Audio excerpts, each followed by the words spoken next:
There is a town in Missouri called Skidmore. On the surface, it is a quiet, rural town, but in its depths lies a dark secret, a collective silence that no one dares to break. This silence was not born from nothing. It was born from terror, a terror that walked on two legs and carried a shotgun. A man named Ken McElroy. Ken wasn't just a bully, he was a true monster. His heavy shadow covered the town's streets, and his cold eyes haunted everyone, even in their dreams. For 20 years, the town groaned under his weight. He burned farms, he stole cattle, and he assaulted the weak. Everyone watched, and everyone was afraid. The law stood helpless.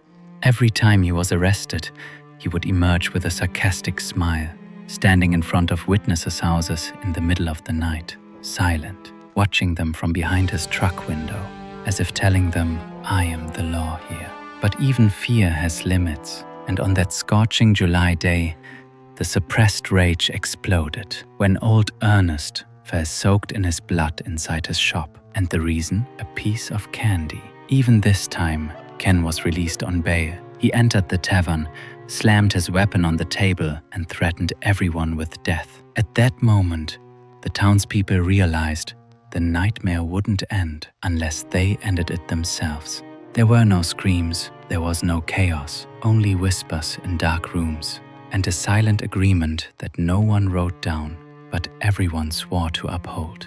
July 10th, 10 o'clock in the morning. The sun is harsh and the streets are empty. Ken and Trina emerge from the tavern toward their truck, but the road was not empty this time. From behind corners, from behind trees, the men appeared. Neighbors, friends, simple farmers, all transformed in an instant into silent ghosts, surrounding the truck in a circle of death. No one hesitated. In broad daylight, and before everyone's eyes, gunfire erupted from every direction. Bullets that didn't ask for justice, but for salvation. The glass shattered, the pulse stopped, and silence reigned once more. Trina fled, but the men remained standing, watching the smoke rise. The monster was dead, and the wall of silence began.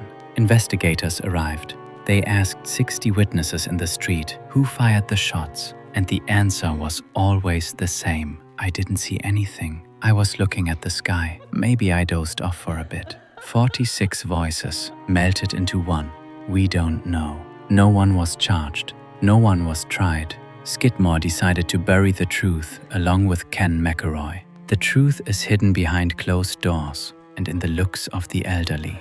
There in Skidmore, they learned that some monsters can only be killed if everyone becomes a monster together.